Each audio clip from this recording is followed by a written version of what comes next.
नमस्कार। आपका अखबार के YouTube चैनल पर आपका स्वागत है। मैं हूं प्रदीप सिंह। परिवारवादी पार्टियों का क्या हश्र होता है या क्या हश्र होने वाला है, इस बात को, इस फिनोमिना को अगर समझना है तो तेलुगु देशम उसका सबसे ताज़ा और सबसे अच्छा उदाहरण है। तेलुगु देशम की थोड़ी बात कर लेते हैं, फिर इस पर आगे बात करते हैं। तेलुगु देशम का गठन जो है 1982 में हुआ, लगभग 40 साल पहले।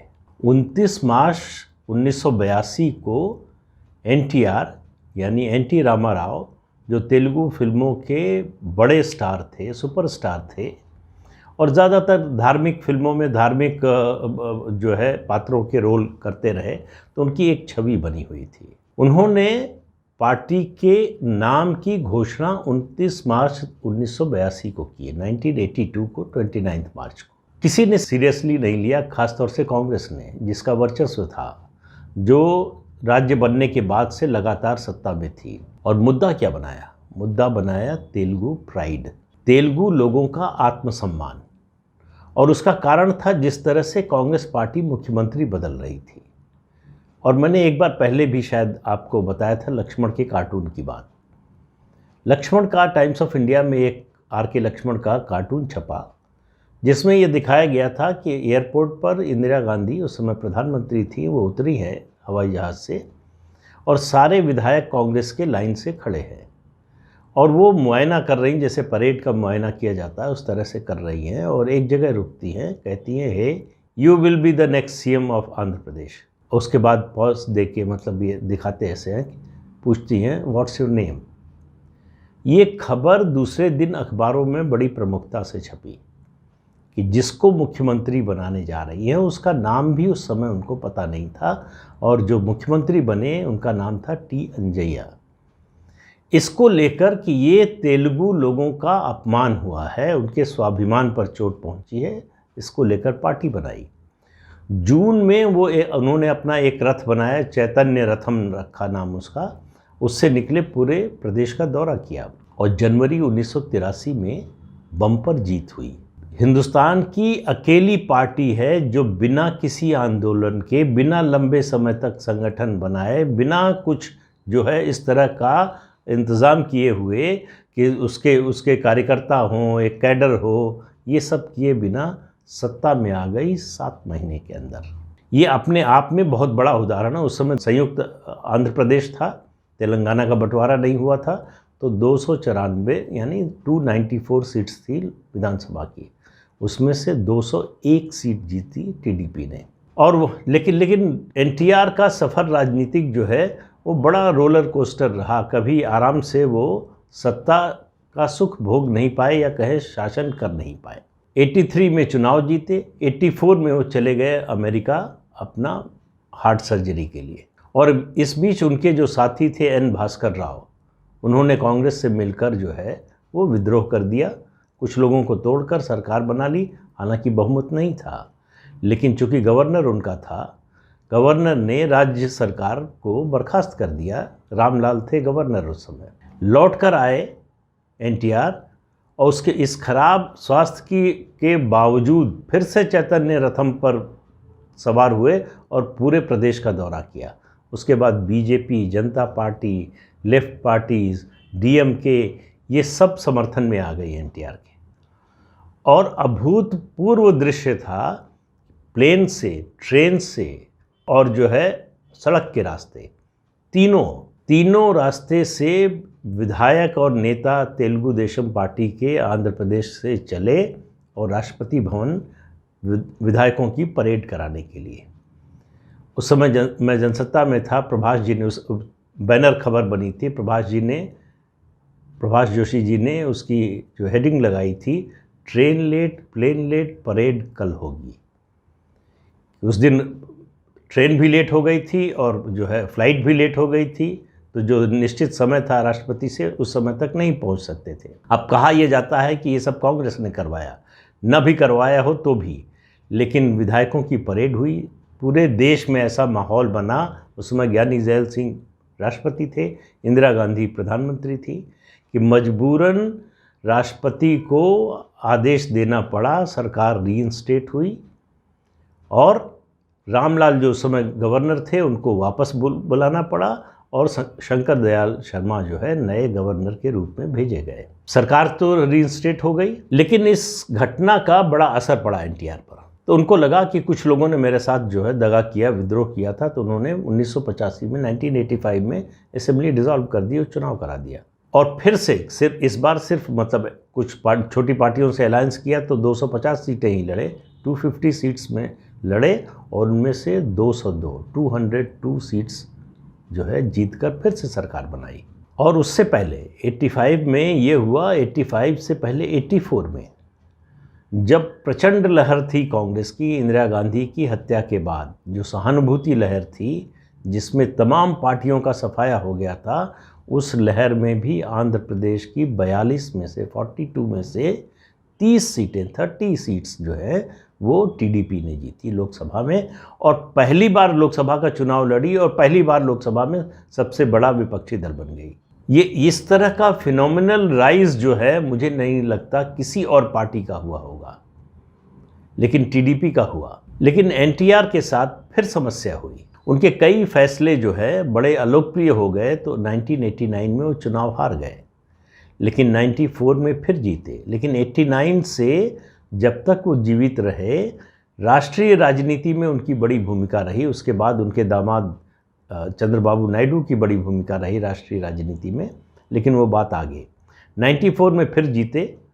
तो उसके बाद इस बार विद्रोह करने की बारी आई उनके दामाद और उनके सबसे विश्वस्त चंद्रबाबू नायडू की। दरअसल हुआ ये कि 1985 में 1985 में एनटीआर की पहली पत्नी का देहांत हो गया। उसके बाद उन्होंने फिल्म एक्ट्रेस जो है लक्ष्मी पार्वती से शादी कर ली। नायडू को लगा कि ये पार्टी पर कब्जा करना चाहती है, इसलिए नायडू ने विद्रोह किया और 190 से ज़्यादा विधायकों को लेकर सरकार बना ली, मुख्यमंत्री बन गए। इस घटना के 4 महीने बाद एनटीआर की डेथ हो गई। चंद्रबाबू नायडू सर्वे सर्वा हो गए टीडीपी के। उसके बाद 2004 में राजशेखर रेड्डी ने 1 साल तक, उससे पहले 2004 से पहले पूरा प्रदेश का गांव-गांव का दौरा किया और फिर से कांग्रेस का संगठन खड़ा किया। 4 में जीते और 2009 में जीते। 2014 में चंद्रबाबू नायडू को समझ में आ गया कि अकेले जीतना मुश्किल है, तो उन्होंने बीजेपी से समझौता किया। सबको आश्चर्यचकित कर दिया जब कई बीजेपी के साथी छोड़ रहे थे साथ, और उनमें सबसे आगे थे नीतीश कुमार, कि नरेंद्र मोदी को जो है प्रधानमंत्री पद का उम्मीदवार बनाया है भाजपा ने। उस समय चंद्रबाबू नायडू बीजेपी के साथ आ गए, और चंद्रबाबू नायडू, बीजेपी और पवन कल्याण की जो पार्टी थी, इन तीनों का समझौता हुआ। चंद्रबाबू नायडू फिर से सत्ता में आ गए। 2019 में फिर बुरी तरह से हार गए, जगन मोहन रेड्डी ने हराया। 39%, 39% से ज़्यादा वोट हारने पर भी टीडीपी को मिले थे।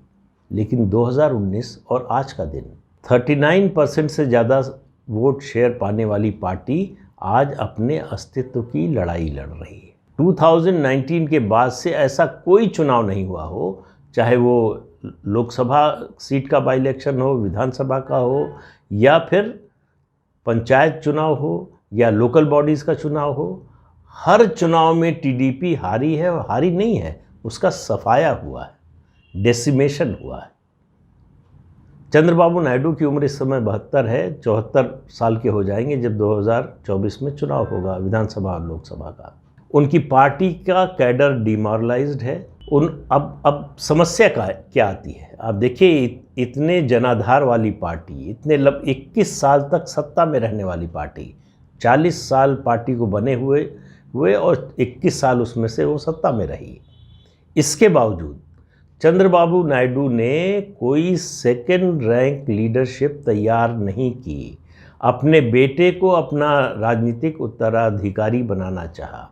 उसका नतीजा ये हुआ कि आंध्र प्रदेश की जनता तो छोड़िए, मतदाता तो छोड़िए, तेलुगु देशम का कैडर ही स्वीकार करने को तैयार नहीं हुआ उनके बेटे की लीडरशिप। नतीजा ये हुआ कि आज उनके पास कोई नेता नहीं है।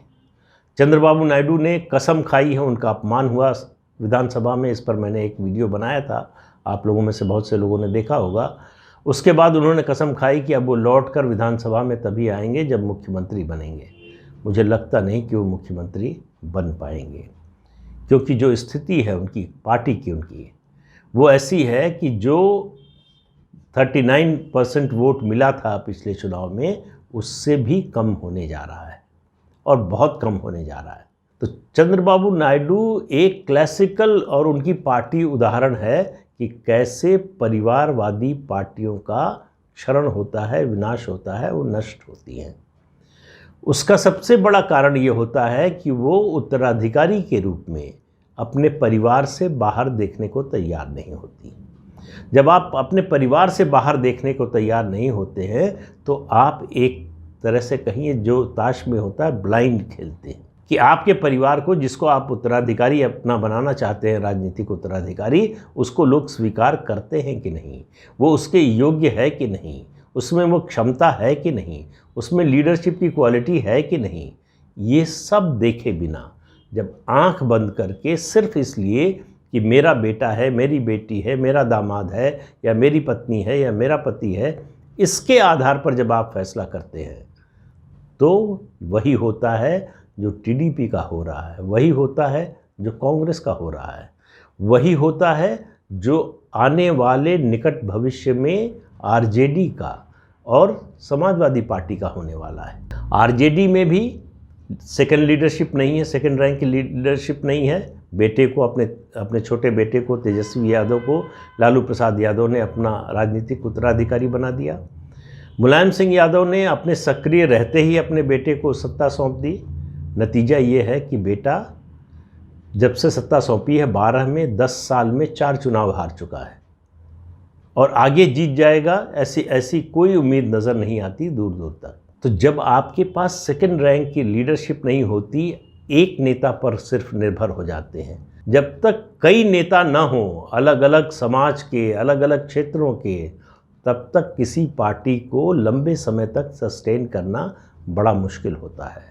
तेलुगु प्राइड के नाम पर जो पार्टी बनी, सत्ता में आई, इतने लंबे समय तक सत्ता में रही, उसका जो सर्वोच्च नेता है आज वो अपनी प्राइड, अपना आत्मसम्मान बचाने में नाकाम है। ये स्थिति है तेलुगु देशम की, चंद्रबाबू नायडू की। और इससे अलग स्थिति समाजवादी पार्टी या आरजेडी या बसपा की हालत तो हम देख ही रहे हैं, या इसके अलावा जितनी भी पार्टियां हैं जो परिवार के आधार पर चल रही हैं, जहां विरासत, राजनीतिक विरासत तय होती है कि आपका बर्थ सर्टिफिकेट या मैरिज सर्टिफिकेट से, वहाँ यही नौबत आने वाली है, किसी के साथ जल्दी, किसी के साथ देर। तो परिवारवादी पार्टियों के खिलाफ ये जो मुहिम शुरू की है प्रधानमंत्री नरेंद्र मोदी ने, वो ऐसे ही नहीं शुरू की है। उनको दिखाई दे रहा है, उनको समझ में आ रहा है। जो पार्टियां इस समय मैदान में हैं, इनमें ज़्यादातर कांग्रेस को छोड़कर सब क्षेत्रीय दल हैं, रीजनल पार्टीज़ हैं। उन पार्टियों का में जो लीडरशिप की क्राइसिस है वो आने वाले दिनों में बढ़ने वाली है। मैंने अभी पिछले वीडियो में बताया था तमिलनाडु का, कि तमिलनाडु में डीएमके इसलिए सक्सेसफुल हो गई कि करुणानिधि ने अपने जीते जी ही अपना राजनीतिक वारिस तय कर दिया था, सक्सेशन तय कर दिया था, वहाँ कोई कन्फ्यूजन नहीं था और उसको लोगों ने स्वीकार कर लिया था। डीएमके का जो कैडर था, पहले तो कैडर को स्वीकार करना होता है, आपके जो कार्यकर्ता हैं और दूसरे नेता हैं स्थानीय, वो स्वीकार करें, तब फिर मतदाता के स्वीकार करने की स्थिति आती है। तो पार्टी ने अगर स्वीकार कर लिया तो फिर आप लड़ाई में आ जाते हैं। डीएमके के साथ यही हुआ, स्टालिन के साथ यही हुआ, लेकिन वो कितने समय तक रहेगा ये कहना मुश्किल है। और इन परिवारवादी पार्टियों के लिए ये जो उनकी नीति है, अंधा बांटे रेवड़ी अपने अपने दे, वो उनको रसातल की ओर ले जाती है। पार्टियां बनती हैं किसी और मुद्दे पर, सिद्धांत पर, किसी जो है नीति पर, किसी नारे पर, और आखिर में जब वो परिवार की गिरफ्त में आ जाती हैं, परिवार ही पार्टी बन जाता है जब, तब फिर समस्या शुरू होती है। और ये प्रोसेस जो है, इसमें कोई अपवाद मिलना मुश्किल है। सिर्फ इतना होता है कि समय का फ़र्क होता है, कि किसी एक पार्टी के मामले में समय वो जल्दी आ जाता है, दूसरी पार्टी के मामले में समय थोड़ा देर से आता है। और वो समय देर से इसलिए आता है कि पार्टी कैडर में अगर जो सेकंड रैंक का, सेकंड जनरेशन का नेता है, उसकी एक्सेप्टेंस है, तो वो लड़ाई में बना रहता है। जीत जाएगा इसकी गारंटी तभी होती है जब मतदाता एक्सेप्ट करता है। तो तेलुगु देशम का सबक है सबके सामने, रीजनल पार्टीज़ के सामने, कांग्रेस के सामने भी।